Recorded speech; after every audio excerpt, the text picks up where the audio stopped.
भड़वा, मुल्ला, ओ मुल्ले, ओ उग्रवादी, जो सड़क छाप बातें करता है, जो एक गुंडा है, एक गुंडे की तरह वो बिहेव कर रहा था। आपने उनकी भाषा देखी होगी, बजरंग दल हो, गौरक्षा दल हो, आरएसएस हो, ये उनका चरित्र है। उनके मुस्लिम सांसद ने कहे होते तो फिर क्या होता, किस तरीके से मातम छाया होता। ठाकुर, देखिए ये पदोन्नति कैसे होती, गोली मारो सालों को देश के गद्दारों को, ये शब्द कौन बोलता है और फिर उसके बाद किस तरीके से होता क्या है। देखिए माफ कीजिएगा, सभी लोग देख रहे हैं, लेकिन ये शब्द क्या है। ये आपने सुना होगा अक्सर, जो वैश्यावृत्ति का जो ये धंधा है, इसके अंदर जब हम मीडिएटर का जो काम जो आदमी करता है उसको हम इन गाली गलौज करते हैं। संसद के अंदर आतंकवादी कहते हैं, उग्रवादी कहते हैं, बड़वा, मुल्ला, कटुआ जैसे शब्दों का इस्तेमाल करते हैं और फिर उसके बाद दानिश अली, आप इस देश के अंदर कुछ भी कर लीजिए, कुछ भी कहिए, यहाँ पर अगर आप भाजपा से हैं तो किसी तरीके की कोई कार्रवाई नहीं। रोज हमें अपनी देशभक्ति साबित करने के लिए हर रोज अपने किसी भाई की, अपनी किसी बहन की, अपने की कुर्बानी देनी। ये शब्द दानिश अली को नहीं बोले गए, ये मुसलमान के यहाँ 20 करोड़ मुसलमान को बोला गया है, कटुआ, मुल्ला। क्योंकि मुसलमान सांसद को कटुआ, बड़वा, मुल्ला, उग्रवादी, आतंकवादी कहा जा सकता है तो जरा सोच के देखिए, माँ बहन की गाली देने में कोई हंसी ठिठोली करते हैं, शर्म नहीं आती है आपको? आपको देश की जनता के बीच में पार्टी है, ये सिर्फ देश को बेचना जानती है, लोगों की भावनाओं से खेलना जानती है और सिर्फ हिंदू मुसलमान करके सिर्फ उनकी भावनाओं पर चुनाव लड़ती है।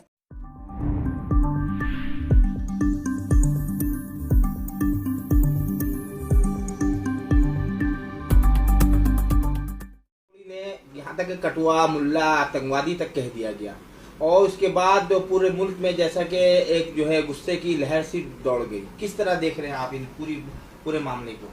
देखिए, हम ही को कातिल कहेगी दुनिया और हमारा ही कत्लेआम होगा। हम ही को कातिल कहेगी दुनिया और हमारा ही कत्लेआम होगा।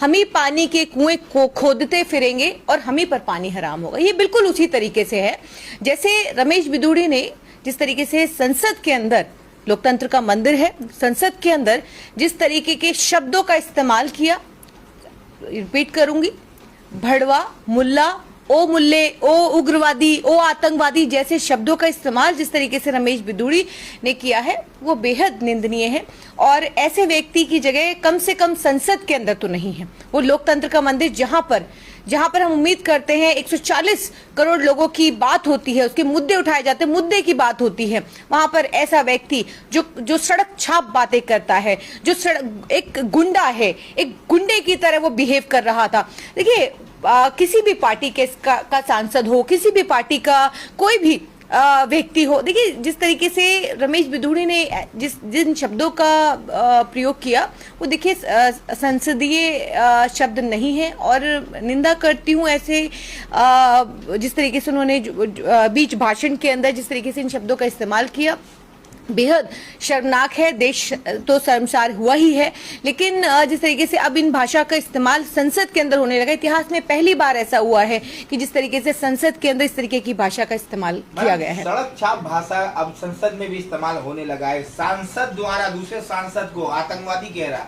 अब ये बताइए, अगर वो आतंकवादी है कुंवर दानिश, जो मुस्लिम लीडर है कुंवर दानिश, उसको अगर आतंकवादी है तो संसद में क्या कर रहा है? सवाल ये भी पैदा देखिए ये तो भाजपा का आप चरित्र जो है 2014 के बाद तो से देखते रहे हैं और देखिए ये वो सांसद हैं जिनके प्रधानमंत्री जिस तरीके की भाषा भी मध्य प्रदेश के अंदर किस तरीके से नक्सल और अर्बन बताया गया है। उन्होंने मंच में रैली के दौरान उन्होंने इस तरीके की भाषा का इस्तेमाल किया है, कांग्रेसियों को कोसा है, 40 से 44 बार कांग्रेस के लोगों को कोसा है। तो देखिए ये उस पार्टी से आते हैं जहां पर इस तरीके की भाषा बोलना, और चाहे ये तमाम जो दल हैं, दल के आपने उनकी भाषा देखी होगी, बजरंग दल हो, गौरक्षा दल हो, आरएसएस हो, ये उनका चरित्र है, उनकी भाषा है। देखिए अगर यही जो रमेश बिधूड़ी ने जिन शब्दों का प्रयोग किया, अगर यही शब्द हम उल्टा कर देते हैं, अगर यही शब्द किसी मुसलमान ने कहे होते, किसी मुस्लिम सांसद ने कहे होते तो फिर क्या होता, किस तरीके से मातम छाया होता और किस तरीके से उसको अभी तक तो कार्यवाही भी हो चुकी होती, उनको निलंबित किया जा चुका होता। आपको याद होगा कि मणिपुर के मुद्दे पर राघव चड्ढा ने, वो भी सांसद हैं, संसद के अंदर जब मणिपुर की आवाज उठाई थी तो किस तरीके से उनको निलंबित किया था। संजय सिंह सांसद हैं, उनको भी किस तरीके से निलंबित किया था सब जानते हैं। लेकिन इस तरीके की भाषा किसी सांसद के लिए, अपने साथी सांसद के लिए इस तरीके की भाषा का इस्तेमाल करना, और अभी तक कोई कार्यवाही नहीं होती है। अभी तक कोई दूसरा मुस्लिम सांसद होता और इस तरीके की भाषा का प्रयोग करता तो अभी तक तो उसका निलंबन और संसद उसको दोबारा से कभी राज्यसभा के अंदर दोबारा से उसको उसके एंट्री बैन हो जाती और उसको ये कह दिया था कि जिंदगी भर आजीवन वो संसद के अंदर नहीं आ सकता। इस तरीके का देखिए चरित्र भाजपा का रहा है और भाजपा के सांसदों के बिगड़े बोल तो हम अक्सर सुनते रहे। और देखिए ये तो चरित्र की बात जब हो रही है तो ये तो भाषा है। देखिए चरित्र की बात करें, बृजभूषण शरण सिंह, आप उसको आपने देखा कि किस तरीके से देश की बेटियां जंतर मंतर पर न्याय मांगती रही और न्याय नहीं मिला। और देखिए हम नहीं बोले अनुराग ठाकुर, देखिए ये पदोन्नति कैसे होती, गोली मारो सालों को देश के गद्दारों को, ये शब्द कौन बोलता है और फिर उसके बाद किस तरीके से उनकी पदोन्नति होती है देश जानता है। देखिए कपिल वर्मा, आप उनको जानते हैं, किस तरीके से उन्होंने भी इन शब्दों का प्रयोग किया कि गोली मारो सालों को देश के गद्दारों को। देखिए ये तो चरित्र है और देश जानता है कि इस तरीके की भाषा का इस्तेमाल करने पर भाजपा के अंदर पदोन्नति होती है। तो ये कोई नई बात नहीं है, ये कोई ऐसा कुछ नहीं है। लेकिन हाँ, इतिहास के अंदर पहली बार हुआ है इस तरीके से कि जिस तरीके की भाषा का इस्तेमाल संसद के अंदर हुआ। अभी तक तो बाहर इस तरीके कटुआ, मुल्ला, भड़वा, जो ये शब्द है, भड़वा शब्द जो बोला गया है रमेश बिधूड़ी द्वारा, ये भड़वा शब्द होता क्या है? देखिए माफ कीजिएगा, सभी लोग देख रहे हैं, लेकिन ये शब्द क्या है? ये आपने सुना होगा अक्सर जो वैश्यावृत्ति का जो ये धंधा है, इसके अंदर जब हम मीडिएटर का जो काम जो आदमी करता है उसको हम इन शब्दों से नवाजते हैं। तो क्या जो दानिश अली के लिए इन शब्दों का प्रयोग करना ठीक है? और उसके बाद रमेश बिधूड़ी के समर्थन में हैशटैग चलते हैं और रमेश बिधूड़ी जिंदाबाद ट्रेंडिंग करता है। तो यानी कि आप समझ जाइए। और देखिए यहाँ पर ये बात ये है कि हमारा ही कत्ल होगा और हम ही को कातिल ठहराया जाएगा। तो यहाँ पर ये बात बिल्कुल सही साबित होती है कि जिस तरीके से रमेश बिधूड़ी गाली गलौज करते हैं संसद के अंदर, आतंकवादी कहते हैं, उग्रवादी कहते हैं, बड़वा, मुल्ला, कटुआ जैसे शब्दों का इस्तेमाल करते हैं। और फिर उसके बाद दानिश अली को ये कहा जाता है कि देखिए उनके उकसाने पर उन्होंने ऐसे शब्दों का इस्तेमाल किया। यानी कि सारी गलतियों का ठीकरा जो है दानिश अली के ऊपर फोड़ दिया गया। मेरे नेता श्री राहुल गांधी जी जब दानिश अली से मिलने पहुंचे तो फिर उसके बाद मुख्तार अब्बास नकवी क्या कहते हैं कि इतना सारा ड्रामा करने की क्या जरूरत थी कांग्रेस में शामिल होने के लिए। मुझे आश्चर्य होता है कि यहाँ पर रमेश बिधूड़ी जैसे सांसद इस तरीके की भाषा का इस्तेमाल करते हैं। यानी कि दानिश अली की आत्मा जो है वो रमेश बिधूड़ी के अंदर, उनके बोल जो है वो रमेश बिधूड़ी बोल रहे थे। अगर दानिश अली को होना था तो ये बोल रमेश बिधूड़ी के मुंह से कैसे निकल रहे थे? यानी रमेश बिधूड़ी के साथ मिलकर दानिश अली ने ये पूरा गेम खेला। यानी दानिश अली और मुख्तार अब्बास नकवी, दानिश अली और रमेश बिधूड़ी दोनों ही क्या कांग्रेस में शामिल होना चाहते हैं? तो इस बात से तो यही निकलता है कि आप जिस तरीके से ये एलिगेशन लगा रहे हैं दानिश अली पर कि वो कांग्रेस में शामिल होना चाहते थे, उन्होंने ये जिस तरीके से गेम खेला, ये सब नाटक और ड्रामा करने की क्या जरूरत थी? तो ये शब्द तो दानिश अली के नहीं थे, ये तो रमेश बिधूड़ी के थे। तो क्या रमेश बिधूड़ी के साथ मिलकर के ये गेम खेला गया? तो देखिए सवाल बहुत सारे हैं, लेकिन आज बड़ा अफसोस होता है ये देख करके कि आज चाहे आप इस देश के अंदर कुछ भी कर लीजिए, कुछ भी कहिए, यहाँ पर अगर आप भाजपा से हैं तो किसी तरीके की कोई कार्यवाही नहीं होती है। ये तो हमने बीतों दिनों देखा है कि आपका भाजपा का कार्यकर्ता होना जरूरी है, भाजपा के किसी दल में होना जरूरी है, भाजपा का कोई मंत्री होना जरूरी है। बृजभूषण शरण सिंह मामला पेंडिंग है और पुलिस ने अपनी चार्जशीट के अंदर बृजभूषण शरण सिंह को अय्याश तक बता दिया है। लेकिन यहाँ पर भाजपा के तमाम जो मंत्री हैं बृजभूषण शरण सिंह के पक्ष में नजर आ रहे थे। पूरा शस्त्र और पूरा तंत्र लगा दिया था किसके फेवर में? बृजभूषण शरण सिंह को बचाने में। चिन्मयानंद जैसे, कठुआ हाथरस जैसी घटनाएं हम भूले नहीं है। तो देखिए ये चरित्र है भाजपा का कि किस तरीके के चरित्र के और किस तरीके की मानसिकता के लोग भाजपा के अंदर शामिल है, हम सब जानते हैं। मैडम, जिस तरीके से ये वीडियो वायरल हुई संसद में, जिस तरीके का जो घमासान मचा, जिस तरह गालियों का प्रयोग किया गया, कठुआ, मुल्ला, आतंकवादी तक कह दिया गया, वो वीडियो आपकी नजरों से भी गुजरी होगी और करोड़ों मुसलमानों का भावना भी आहत हुआ है। तो वो वीडियो जब आपकी नजरों से गुजरी तो आपको कैसा लगा? देखिए सुन के क्या? देखिए जब ये शब्द बोले गए तो पहले ही अफसोस हुआ कि ये शब्द कम से कम संसद के अंदर, क्योंकि अभी तक ये शब्द बाहर बोले जाते थे, लिंचिंग मुसलमानों की बाहर होती थी, कटुआ मुल्ला बाहर बोला जाता था। और मैंने पहले भी कहा और अब फिर से कहूंगी कि आतंकवादी शब्द के साथ तो हम हर रोज जीते हैं, हर रोज हम इस शब्द का, और हर रोज हमें अपनी देशभक्ति साबित करने के लिए हर रोज अपने किसी भाई की, अपनी किसी बहन की, अपने की कुर्बानी देनी पड़ती है। तो मैंने पहले भी कहा था, अब भी कह रही हूं कि इन शब्दों के साथ हम हर रोज जीते और मरते हैं। रही बात कि मुझे कैसा लगा व्यक्तिगत तौर पर भी और वैसे भी, कि अगर मैं मुसलमान नहीं भी होती तब भी मुझे ये शब्द जो हैं, ये शब्द हर किसी के लिए भी, क्योंकि इस तरीके के शब्दों का इस्तेमाल किसी के लिए भी सही नहीं हो सकता। और जब ये शब्द सुने मैंने तो मुझे लगा कि ये शब्द दानिश अली को नहीं बोले गए, ये मुसलमान के, यहाँ 20 करोड़ मुसलमान को बोला गया है, कटुआ मुल्ला, क्योंकि ये वो संसद है जहां पर मुद्दों की बात होती है, देश के लोगों की बात होती है, प्रतिनिधित्व होता है देश के 140 करोड़ लोगों का। तो ये हमारे आपके सबकी बात है। यहाँ पर सिर्फ एक समुदाय को देख करके कि एक समुदाय को कटुआ और भड़वा बोला, इसीलिए रमेश बिदूड़ी जिंदाबाद का ट्रेंडिंग चल रहा है, हैशटैग चल रहा है। शर्म आनी चाहिए उन लोगों के लिए। पूरा IT सेल भाजपा का रमेश बिदूड़ी के पक्ष में खड़ा है और पूरा मंत्रिमंडल रमेश बिदूड़ी के पक्ष में खड़ा है। लेटर लिखे जा रहे हैं और जिस तरीके से ओम बिरला जी को पत्र दिए गए, किसके द्वारा? भाजपा के द्वारा,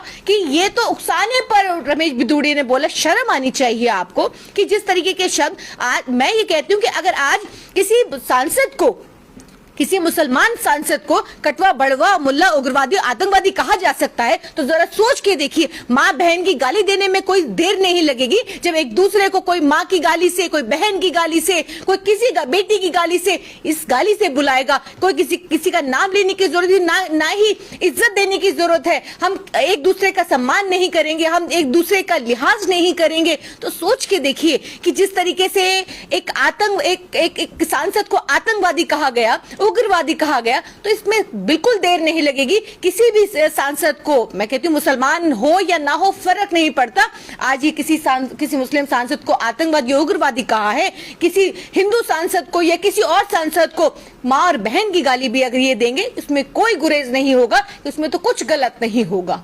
डॉक्टर हर्षवर्धन एक पढ़े लिखे इंसान है, वो इस पूरे मामले का निंदा भी करते हैं, लेकिन वहीं पर वीडियो में वो कहकहा लगाते हुए, हंसते हुए दिखाई देते हैं। तो इन मामलों क्या देखते हैं? एक तरफ तो वो निंदा कर रहे हैं, ऊपर से जब वो ये रमेश बिदूड़ी कटुआ मुल्ला कह रहे थे उस वक्त वो हंस रहे थे, हंसते हुए उनकी जो है पूरी पिक्चर कैद है कैमरे में।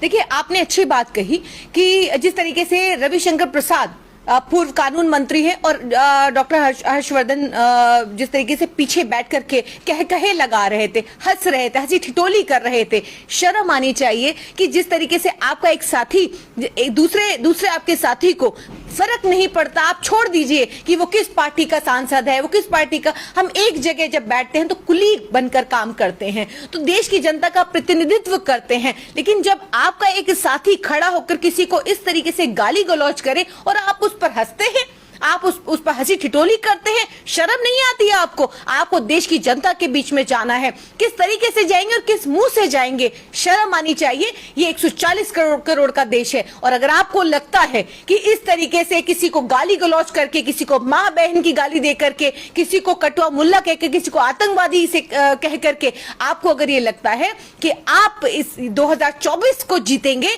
और 2024 आप जीत जाएंगे, तो बहुत मुश्किल है। देश की जनता सब देख रही है। और देखिए, जिस तरीके से आपने संसद के अंदर संसद की गरिमा को ना रखते हुए, और देखिए ओम बिरला जी से भी हम लोगों की यही हम लोग उम्मीद कर रहे थे कि वो न्याय करेंगे। वो कम से कम ऐसे सांसद जो सड़क छाप बातें करता है, जो गुंडागर्दी करता है संसद के अंदर, जिस तरीके से वो छिचोरापन कर रहा था संसद के अंदर, तो उम्मीद कर रहे थे कि ऐसे जो सांसद कहलाने लायक नहीं है उसको कम से कम संसद से बाहर का रास्ता दिखाने का काम करेंगे। लेकिन अभी तक कोई कार्यवाही नहीं हुई, बेहद नाउम्मीदी हुई है। और हम लोग उम्मीद कर रहे हैं, अब भी उम्मीद कर रहे हैं कि ऐसे लोगों को कम से कम संसद के अंदर, संसद से बाहर का रास्ता दिखाना चाहिए। असदुद्दीन अवैसी एमआईएम के जो मुखिया है अवैसी साहब की एक वीडियो काफी वायरल हो रहा है। वो वीडियो काफी जो है लोग उस वीडियो का निंदा भी कर रहे हैं और वो वीडियो काफी विवाद पैदा कर रहा है। लोग कह रहे हैं ऐसा कि कह रहे हैं कि मुसलमानों की लिंचिंग अब जो है संसद में भी होगी। तो इस तरीके का अभी जो जिस तरीके का माहौल है, ऐसा स्टेटमेंट अवैसी साहब का आता है, तो आप इस स्टेटमेंट को किस तरह देख रही हैं? देखिए, जो अवैसी साहब का जो स्टेटमेंट है वो उनका व्यक्तिगत स्टेटमेंट है। वो क्या कहते हैं क्या नहीं कहते, मैं उनकी स्पोक्स पर्सन नहीं हूं। लेकिन हाँ, एक बात जरूर है कि जिस तरीके से कुंवर दानिश अली के साथ जो हुआ वो वाकई बेहद शर्मनाक है। और जो उनका बयान था कि अब अगर कोई कार्यवाही नहीं होती है तो मैं हो सकता है मैं अपनी सदस्यता भी छोड़ दूं, तो उसके बारे में भी वो विचार करेंगे। वो उनका बयान था। देखिए, ये लड़ाई लंबी है और ये सब हम बहुत अच्छे से जानते हैं कि ये लड़ाई इतनी आसान नहीं है। जिस तरीके से धर्म का अफीम चटा करके लोगों की भावनाओं के साथ खेला जा रहा है, तो जाहिर है कि संसद से ही नहीं, क्योंकि हम तो देखते रहे अक्सर जिस तरीके से संसद, सड़क से लेकर के संसद तक हमारे सांसदों का निलंबन होता रहा है। जनता के मुद्दे उठाने पर, आम मुद्दे उठाने पर, महंगाई, बेरोजगारी जैसे मुद्दे उठाने पर हमारे सांसदों का निलंबन होता रहा है। तो देखिए, ये तो बात साफ है कि देखिए, अभी तक तो निलंबन होता था, अब तो गाली गलौज पर उतर आए हैं। और आने वाला वक्त दूर नहीं है कि मार पिटाई पर, और फिर ये कहेंगे कि देखिए लिंचिंग हो गई। और ये तो देखिए कि जिस तरीके से अब जिन भाषाओं का इस्तेमाल किया जा रहा है उस पर कोई कार्यवाही नहीं हो रही, तो लिंचिंग पर भी कोई कार्यवाही नहीं होगी। तो देखिए, ये बहुत डरावना है देश के लिए भी।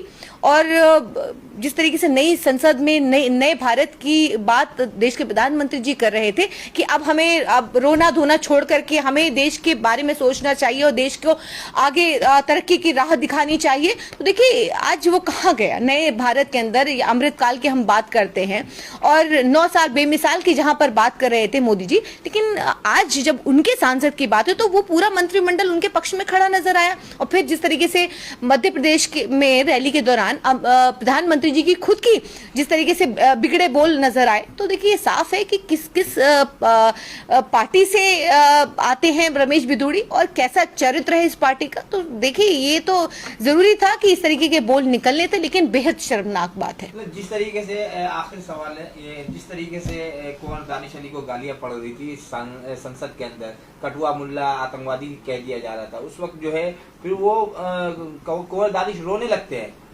इससे कुछ लोग और गुस्से में आते हैं, जो लोग उनको वोट दे करके चुन करके संसद में भेजा, तो वो लोग कहते हैं कि बुज़दिली का मुजाहिरा किया। क्या आपको लगता है कुंवर दानिश ने बुज़दिली का मुजाहिरा किया?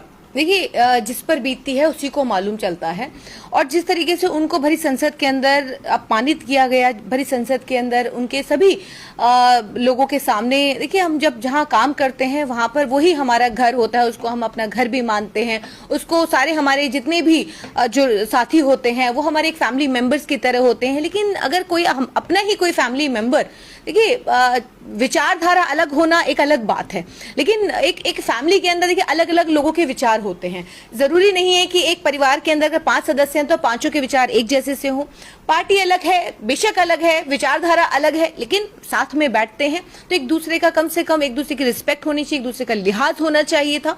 लेकिन लोग क्या कह रहे हैं मैं इस पे नहीं जाऊंगी, लेकिन हाँ, मैंने पहले भी कहा, अब भी कहूंगी कि लड़ाई लंबी है और हमें इस लड़ाई को जीतना है। ये इनका मकसद है कि हम घर से ना निकले, हमारा एग्जिस्टेंस तक पर खतरा है। जिस तरीके से हमारी टोपी, दाढ़ी, हमारे खान पान, हर चीज को जिस तरीके से लोग टारगेट करते रहे हैं, मेरी टोपी पर, मेरे हिजाब पर, किस तरीके से मुस्कान, आपको याद होगा मुस्कान का किस तरीके से हिजाब खींचा गया, किस तरीके से किसी टोपी वाले को देकर, किसी दाढ़ी वाले को देकर उसकी लिंचिंग कर दी गई। देखिए, ये हमारे साथ तो आम घटनाएं हैं। किस तरीके से आपने देखा कि बुलंदशहर के अंदर एक लड़का, 19 साल का लड़का काम करके घर लौट रहा था, उसको किस तरीके से मारा पीटा गया, उसका मुंडन कर दिया गया। तो मुसलमान होना आसान बात नहीं है इस देश के अंदर। और मायावती को क्या कहना चाहेंगी आप, क्योंकि पूरे मामले में मायावती का कोई ऐसा बड़ा स्टेटमेंट नहीं आया, हालांकि उसी पार्टी के सांसद है कुंवर दानिश, जो मुसलमान है। देखिए, मुझे गर्व होता है और गर्व से कहूंगी कि मेरे नेता, मैं उस पार्टी से हूं जहां मेरे नेता ने सबसे पहले जाकर के कुंवर दानिश अली से मिले और मिलकर के उनको आश्वासन दिया कि हम आपके साथ खड़े हैं, पूरी पार्टी आपके साथ खड़ी है, आपको बिल्कुल घबराने की जरूरत नहीं है। तो वो एक हौसला दिया उन्हें। और वहीं पर दूसरी उनकी पार्टी का बड़ा अफसोस होता है कि जब उनके ही सांसद के साथ जो हुआ, उन्होंने सिर्फ एक ट्वीट किया और अपनी जिम्मेदारी से मुक्त हो गई। तो अफसोस होता है कि जब अपना लीडर आपके साथ नहीं खड़ा हो तो कैसा लगता है, कैसा महसूस होता है। मायावती जी को मिलना चाहिए था, अपने सांसद से मिलना चाहिए था, या बुलाना चाहिए था। आप कम से कम उनसे मिलती, उनको हौसला देती, लेकिन यहाँ पर ऐसा कुछ देखने को नहीं मिला। लेकिन हाँ, बाकी और इंडिया गठबंधन के बहुत सारे ऐसे लीडर्स हैं जिन्होंने खुल के लिखा भी, बोला भी दानिश अली के समर्थन में, और खुलकर बोला। मैं अगर बात करूं अखिलेश यादव जी की, तो उन्होंने भी खुल करके लिखा और खुल करके इसका विरोध किया। तो बहुत सारे ऐसे लोग हैं जिन्होंने खुलकर विरोध किया।